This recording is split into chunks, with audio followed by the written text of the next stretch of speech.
one of the main things you would never want to be while you were incarcerated is a hold down man. But I tell you what, you gotta thank him.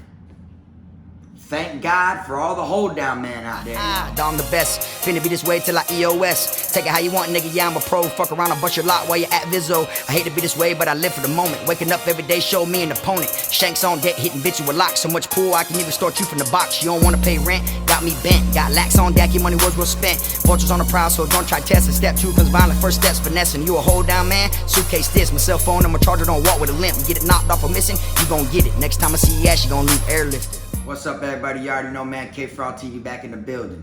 Y'all go ahead and do me that solid favor, man. Hit that like, subscribe button. Make sure you hit the notification bell so you can see it first. Today, we're going to be speaking on hold down man. I'm going to break it down to y'all and let y'all know some of the shit the hold down man did while I was locked up. And I'm also going to be breaking it down about my best hold down man I had when I was in prison. Y'all know, like I say in the intro, hold down man, suitcase this. My cell phone and my charger don't walk with a limp. You get it knocked off or missing, you gonna get it. Next time I see your ass, you gonna leave airlifted. Okay, that line right there speaks for itself. Hold down men are the ones that hold your shit. They hold your contraband. Whether it's knives, cell phones, chargers, tunchi, tobacco, no matter what it is, they hold your shit, all right? And you know, it ain't always a put down movement, which means you ain't gotta always force someone to hold your shit. There's actually people in prison that wanna be employed, you know? And it isn't because, oh, they like suitcasing and boofing shit. It be because they chasing they high. They wanna get high, or they're hungry. They want money for canteen, or, you know, whatever it is that they're trying to do to get by. And it doesn't always technically mean that your hold down man is a suitcaser, because I've had hold down men in there that held my shit that didn't boof stuff, that just held it down however they did, hit it where they hit it at, and you know, and a lot of times they would become a fall man. They'd be the ones that if someone gets caught with it, they're gonna be the ones that get caught with it, because you're an important person, and it's a bigger loss if you go to confinement than it is if they go to confinement. So you gotta give a round of applause for all the hold down men out there, all right? Because literally, I've had plenty of them take the fall for me and go to confinement. And you know, I might have a big old transaction, a big old movement going on the compound, and I can't take the loss of going to lay down right now. So they go lay down. And since they're cool with it and they sign up for it, you can't really, you know, feel bad. It isn't like you forced them to hold it and then forced them to go to confinement. Nah, they signed up for it. They go to confinement behind it, if they go to confinement behind it, and then you just take care of them while they're back there in the box.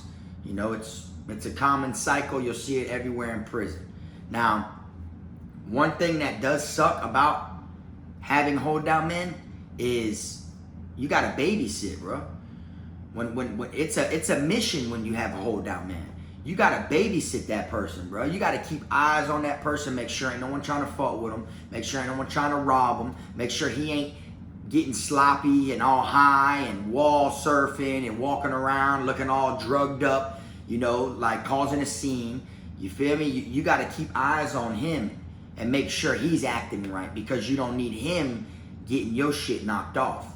You get what I'm saying? You don't need him fucking around and wants to smoke with his buddies, and then now he looks all high, looks like he's drunk driving when he's walking around, and then he get pulled over and they take his ass to confinement. And not just when he's holding your shit. You know, if that's your hold down man, you want to make sure he's on his P's and Q's at all time, even when you're on your phone at the moment, or you have it, even when he ain't got it. So it's like you got to worry about what he's doing when he's on the rec yard out there at rec, you know, because it's like if he gets knocked off, and even your contraband that he was holding didn't get found, say you're on your phone and he fucking gets in a fight or something like that and goes to confinement, now you just lost your spot, which is your hideaway, your hiding spot for your shit. You see? So now you gotta find a whole nother one.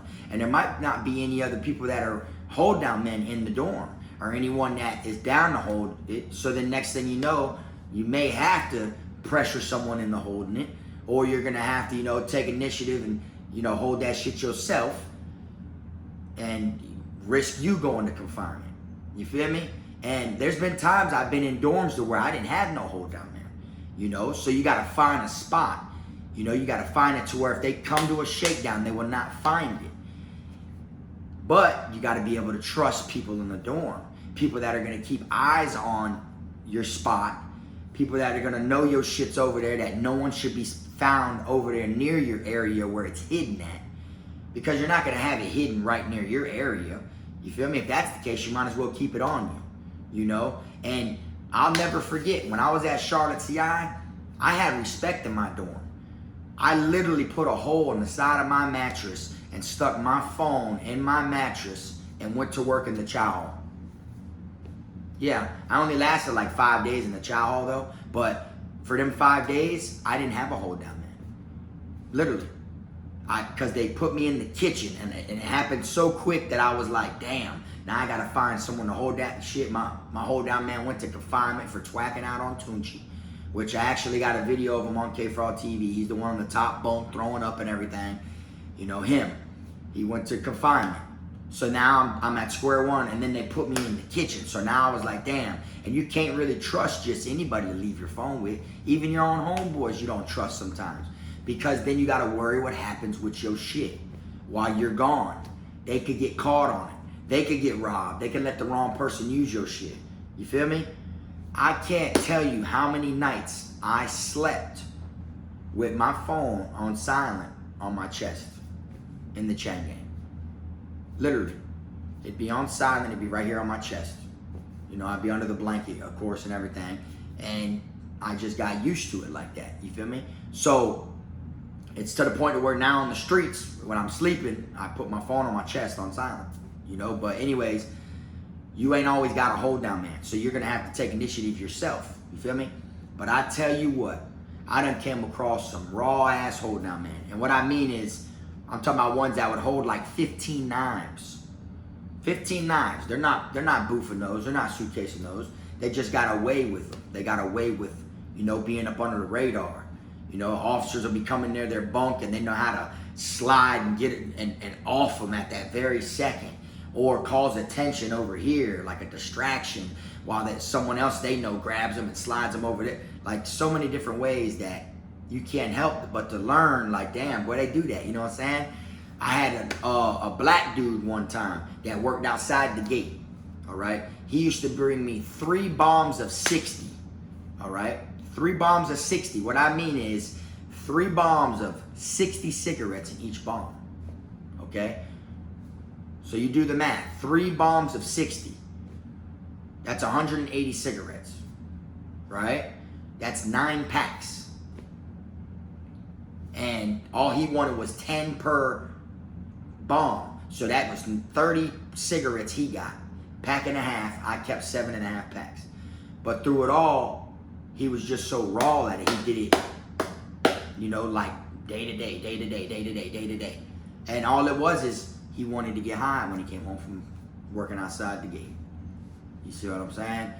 And if it wasn't for me, he was gonna do it for someone else anyways, you know what I'm saying? So you can't really knock my hustle, you feel me? And that boy was a beast. And he had a way with every single Friday. Every Friday he came in, he brought me a new lighter. Actual lighter, flame. I didn't have to use battery and Brillo, you know what I'm saying? Like if I smoked cigarettes or, you feel me? Which I don't smoke cigarettes on the streets, but in the chain gang I did just to kill time, you know? But there's a lot of money behind those. That's the reason why I had so many. It ain't like I would just get them, you know, just to smoke them, you know what I'm saying? But I'm gonna show y'all real quick a little picture of what it looks like. You feel me? What the bombs and cigarettes looked like while I was in prison.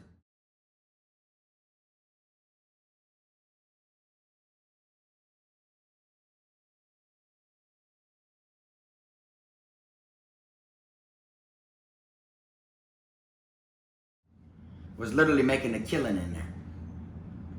Break one cigarette down into 5 pieces. $2 chubs, that's $10 a cigarette. Y'all do the math. All right? Now, that wasn't my best hold down man though. You feel me? I had another one. I told about him in a couple videos before. He was a beast. He literally swallowed my rat tail, which is what you call your piece of your charger that, you know, you plug into the tip of your phone. Like if you get a wall charger, you're not gonna have that.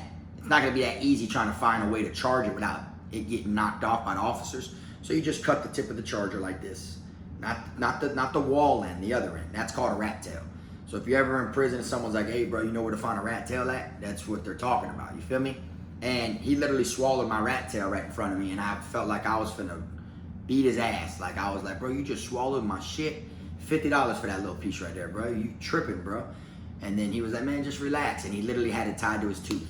And he pulled it back out his mouth, was like gagging, throwing up a little bit. And he had it down in his fucking system and pulled it out of his throat when they came to do a shakedown. That was one of the rawest hold down men I ever had. Not only that, but you know, he would always, you know, the way he was with my phone, he would take the phone and poof, be gone. That bitch would just, it'd be gone. And they'd come, they'd do a shakedown, and they'd come with the metal wand and all that shit. He'd make it through that. He'd make it through the whole 9.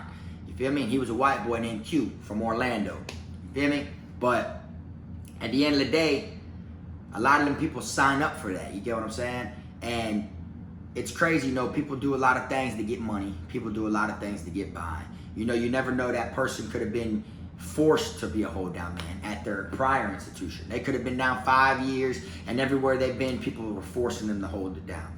So now when they go somewhere, you know, they see that, well, the last places I was at, people were trying to force me to do it anyways. Or I got more attention from the cool inmates, from the people who were actually popular, and the people who were playmakers. I got more attention from them. So I'll decide, you know what, man, I'll make new friends by offering to be a hold down man. And that's what happens.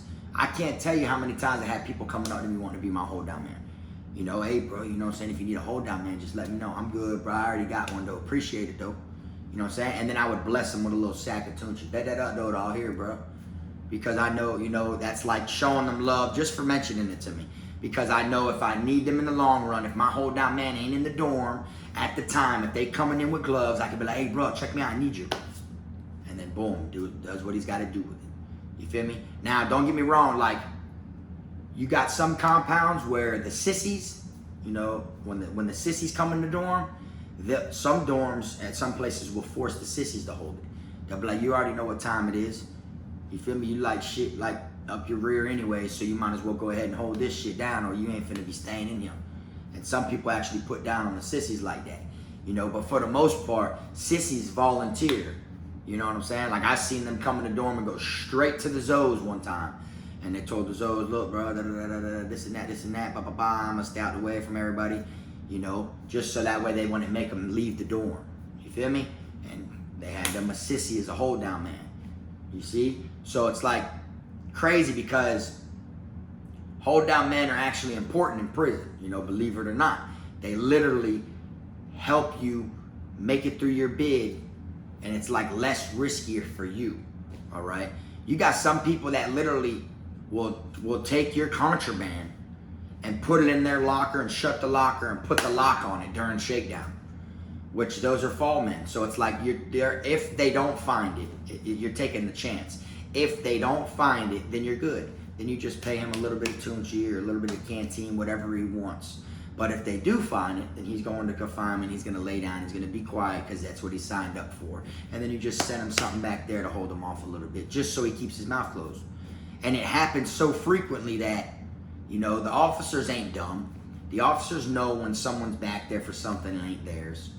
They can just tell who a hold down man is and then who a playmaker is. They can tell if you're back there for someone else's shit or if it's yours.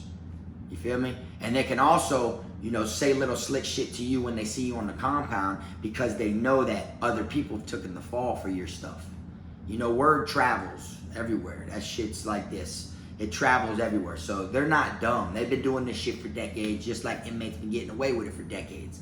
But a lot of times it's just swept under the rug, and it's not just that. It's just off a little bit.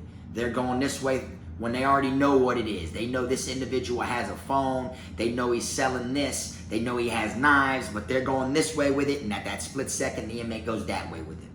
You see what I'm saying? But then when they catch on and decide to come this way, it's too late. The inmate ain't got it. So now it looks like he didn't have nothing. Now it looks like the officers were wrong. They were misled. And then they go somewhere else and try to, you know, drift onto another trail. And then by then, they're on to someone else. And then boom, boom, boom. They're not dumb, though. You get what I'm saying? Even though when I do these videos, I speak on things that are true in prison. But it isn't nothing that they don't already know. And I don't put, like, severe details of every single thing out there like that. You know what I'm saying? Like I never told of how we were getting the shit in, or never did a video showing knives being made. You know what I'm saying? Like how to make a prison knife, nothing like that. You know what I'm saying? Because there's people in there still to this day that do stuff like that. You know, so even if they already know about it, they can know at this camp that people hide shit in their lights in the cell.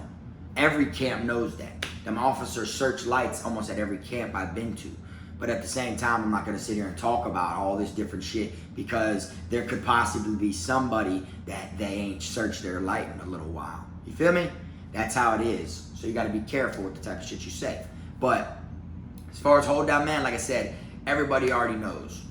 And boy, if it wasn't for Q from Orlando, I remember one time they came in so deep and they weren't even coming in for me. They were coming in for like someone that slept like 3 bunks over from me. So when they came in, you know, like I said, you know, them hold down men, they ready. They ready for you to put their ass to work. You're paying them and they might not have to hold the phone but fucking 5 times for the month. And you giving them a gram of Tunchi. That's what I was giving him. Which at first, that's what I was giving him, which was $50 worth of Tunchi. And he only had to hold the phone like 5 times. The rest of the month, I'm on it. That's me. That's my shit. You know what I'm saying? And I've had a bunch of close calls. I don't know if y'all seen my video a long time ago. I did one close calls while I was in prison. And literally, I slithered my way and gotten away with some crazy shit while in prison that had to do with cell phones. You feel me? But when them officers came in and they went to that dude's bunk, a couple bunks down, Q ain't hesitate. He jumped up, boom, he walked, boom, hey, let me get that, they coming in here, boom. He took that shit, he walked off, he was ready to go. I don't even know where he went. He walked that way, I seen them coming in, boom, boom, boom, I look back, he's gone. Now he's over there on that side of the dorm, they're over here. When they go over here, when I see them walking by, now he's over here. He was shifting with the officers, with my jack on him. You feel me? And at that time, the jack I had was a Z222. It was a flip phone. Okay, that's the one I had at that time. You feel me? That was before my Posh, before my Alcatel, and you know what I'm saying? But that time it was a flip phone. You know, that was the only kind I could get at that camp at the time. You feel me? That was when I was kind of like new to the phone game. You know, I guess you could say that. This was at Calhoun. You feel me? But the way he shifted, you know, and like I said, they'll cause attention if they have to. Like, if I'm sitting here and they're about to come shake me down and I got a phone, if I'm sitting there and I know the phone's right there and hidden in a boot, say it's just in a boot on the side of my bed, and a fight, you know what I'm saying, and they're gonna come, they're searching my bunk, and it's any moment that they're gonna search them boots.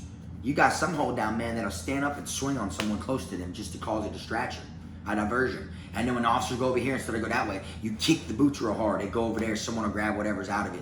And you know what I'm saying? Like, or someone will just, or you bend over and throw it to them. Like, you know, because it's kind of hard. The officers will cuff you and they'll move you away from your bunk at times when they know you got something. You feel me? So then you need, you know, the help from other people. People that don't want to see you go to confinement that are in the dorm. People that are going to try to take the risk of trying to grab it, hand it off, slide it that way, get rid of it. You know, different shit. You try to do as much as you can, you know, to help others not go to confinement. And that's what hold down men do, okay? Now don't get me wrong. I had a gang member as a hold down man before too. You feel me? Which was pretty straight because he slept next to me, you know? But at the same time, when you own your phone, it's all on you who gets on your phone. You feel me? So it ain't like someone can't be holding your phone because you let them use it. Unless you decide to let them use it. Because you put a passcode on it.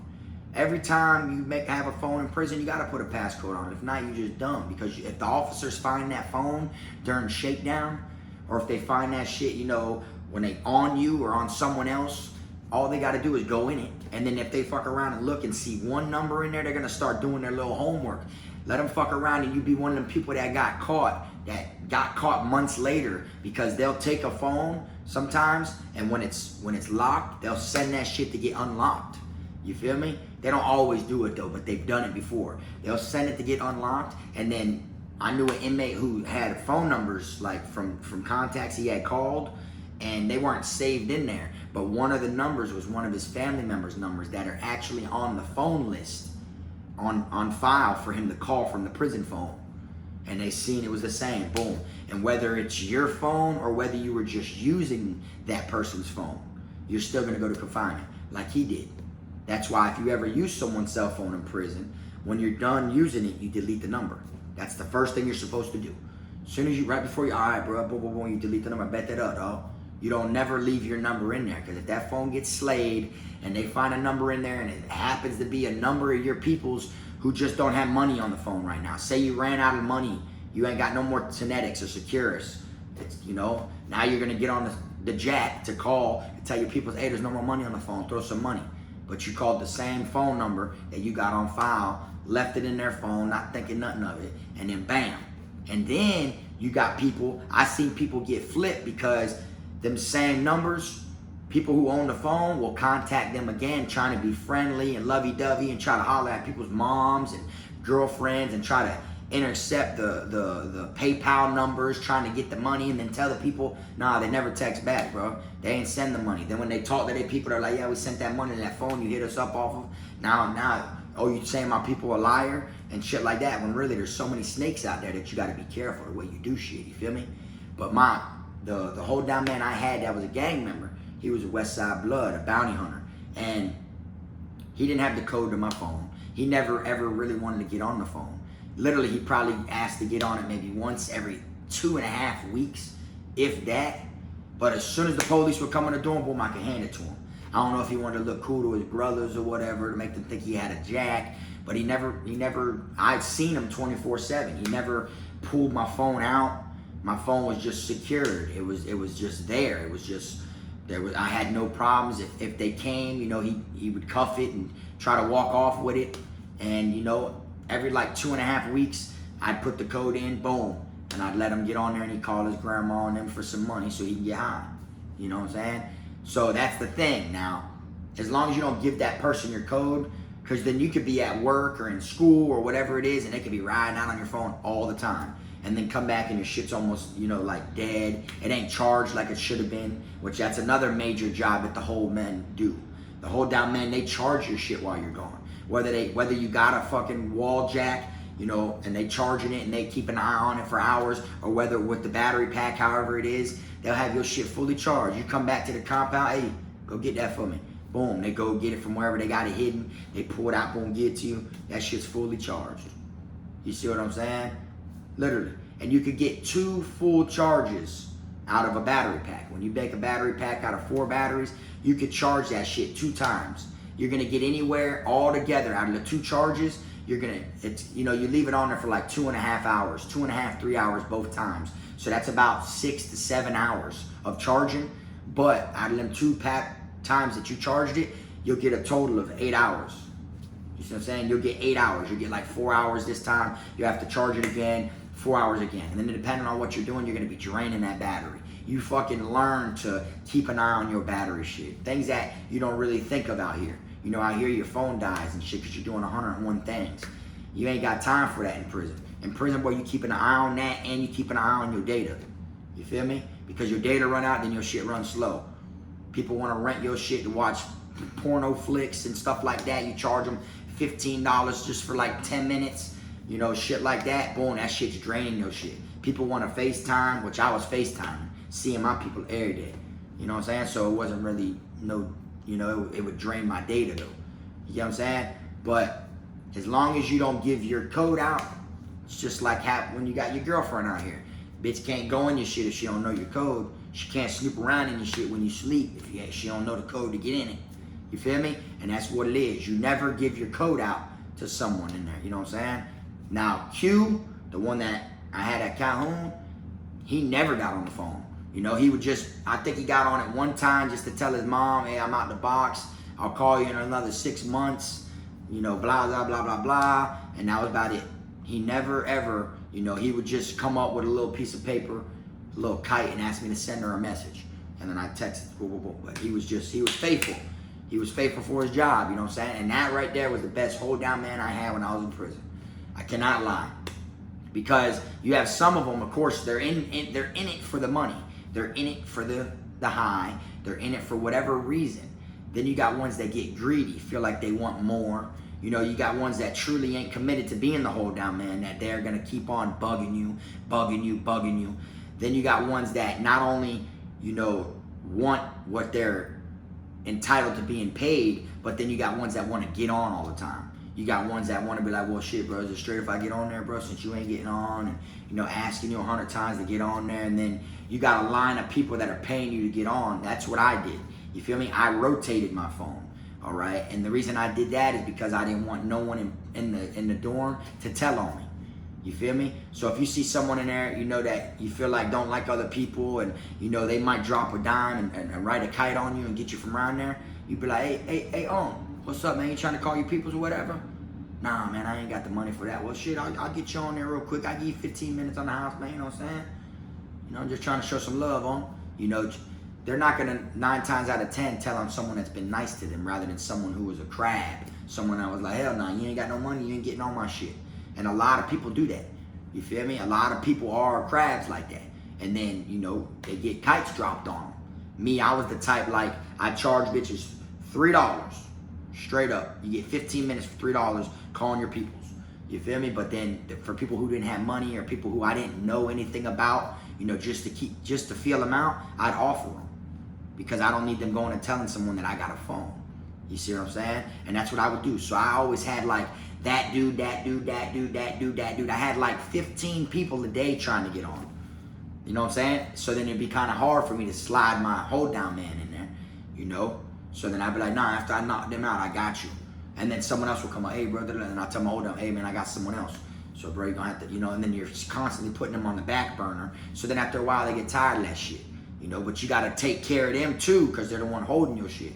But then you gotta also draw the line, because then once they're in it, you gotta let them know that, you know, there isn't no, oh, I ain't doing it no more. There isn't no, I can't hold it for you no more. There is no none of that. Once they open that door that they're your hold down man, they're your hold down man. Because people look at them as your hold down man. People know not to fuck with them because they're your hold down man. So at the same time, it's like you got them vultures off their ass. You feel me? And then they'll feel committed, and that'll keep them to continue to hold your shit.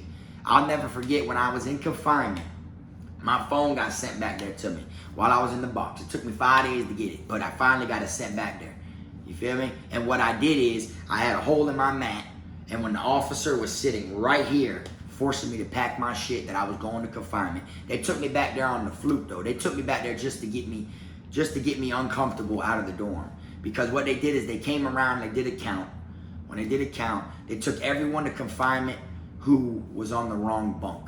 People were sleeping and staying in the wrong bunks. So when they came around and did count, they caught who wasn't in their actual assigned bunk and took them to confinement. Now what happened with me, I went to jail with like 7 people that day. We all went to confinement. And what happened with me was, I was in a bunk bed. I was the top bunk. I didn't have a bunkie on the bottom.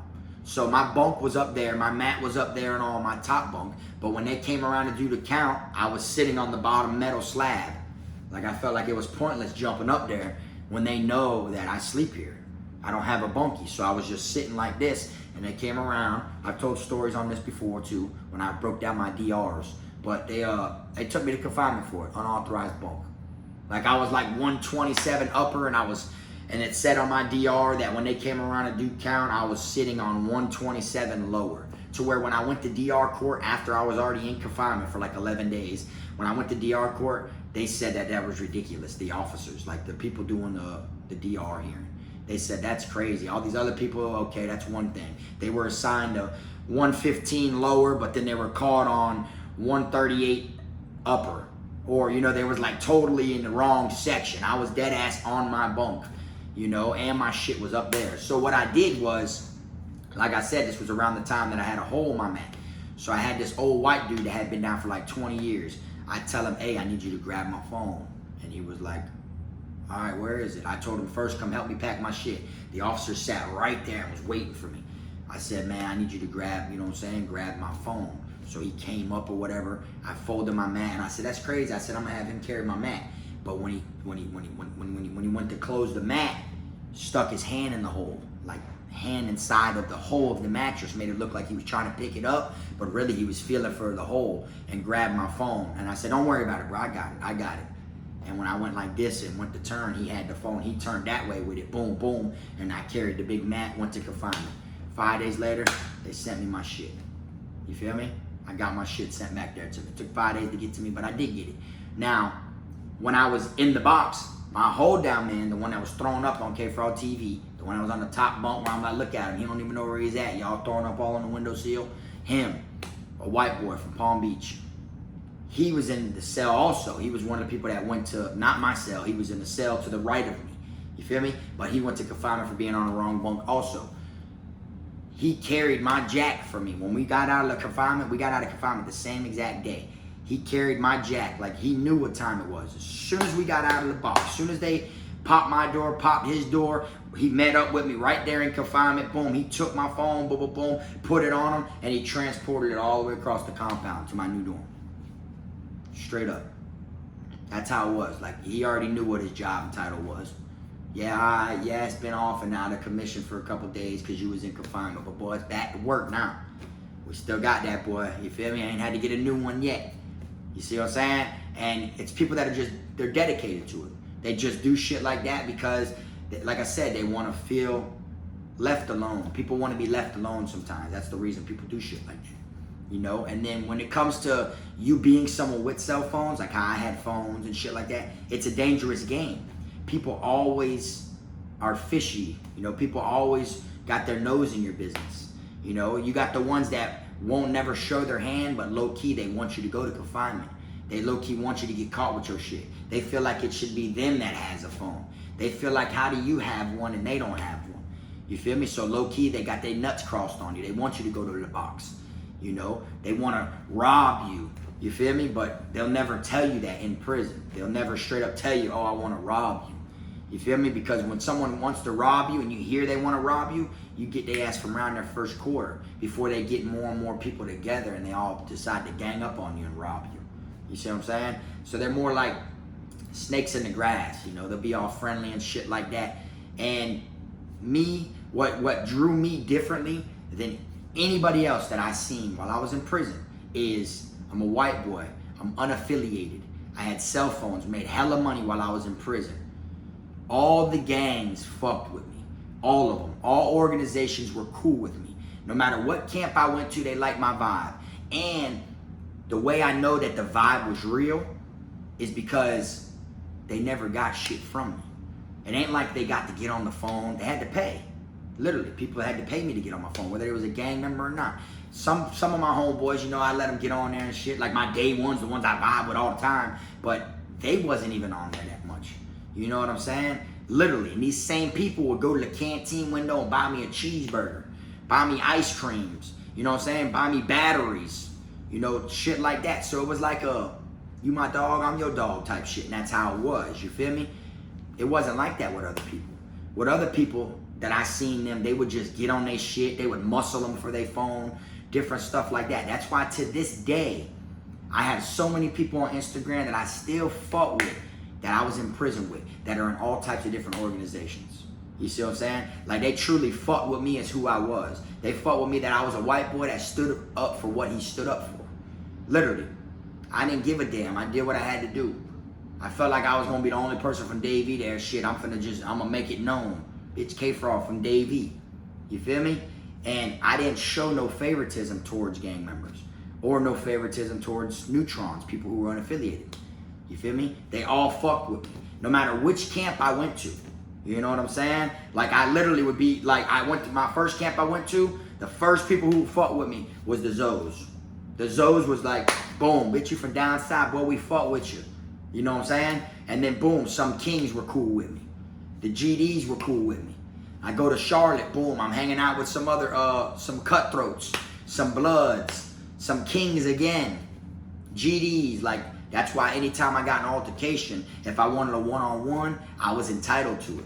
Because 9 times out of 10, the person who I got an altercation with went against what the others would tell them, like, oh, that white boy cool, he ain't like the other ones. Or the people above them respected me.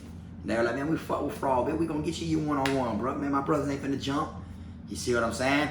Now, that can't be off of a gang. It ain't like a gang was protecting me or nothing like that. You feel me? Because these gangs are eating each other, stabbing each other, wetting each other up, robbing each other. You feel me? And then here's Frog, cool with all the organizations, you know? And that's what it is, you feel me? And I will never, ever forget how many times my hold down men were pressed by different people. Hey man, what's up, bro? What you got in your locker and shit? And then I find, hey, hold up, bro. Ain't none of that, boy. That's my hold down man right there, bro. Oh, my bad, bro. Shit, I ain't know, bitch. I don't know. You know, this ain't my dorm, bro. For people who just come in there trying to rob and put down on people who look like they got shit. You feel me? He seen this one white boy going in there, opening the locker, getting ready to eat. He seen all that canteen. He was going to go rob him. In all reality, that's my hold down man. I told him, nah, you ain't going to chow tonight, bitch. You just go in there and get you something to eat out of my locker. Go get you some soups, chips, cupcakes, honey buns, whatever it is, bro. You eat whatever you want, bro. We make good money in here. You eat whatever you want in out of that motherfucker. You feel me? I'll feed you because you holding my shit down. You know, that's just part of the game. You feel me? All true old school gangsters fed the people that worked for them. And that's just how it is. That's the only way you're going to make it in prison. You ain't finna have bitches working for you and you be a shit eater and charm like a piece of shit and don't feed them, don't take care of them. Because then someone's going to like the work they put in and offer them something. And then that's going to be more than you're giving. Then they're going to take your hold down, man. That's what it is. Or they're going to turn on you. You feel me? But anyways, y'all, I'm going to wrap this video on up. Like I said, though, Q, I don't know if he's watching this shit. He did tell me he'd be watching, you know what I'm saying, some of YouTube shit. He's still in the chain gang, though. But Q, boy, you were the best hold down man I ever had, dog. I swear on everything. It don't matter, bro. I had plenty of them. But at the same time, boy, that boy was just so swift with it, man. But all right, y'all, I'm going to go ahead and I'm going to wrap this one on up. I appreciate y'all watching. Y'all make sure y'all hit that like button on the way out if you ain't hit it on the way in. And keep them rat squares, chomos, fruit cakes, all them little sand diggers, all them, keep them out your circle, man. Stay positive. Until next time, this Frog.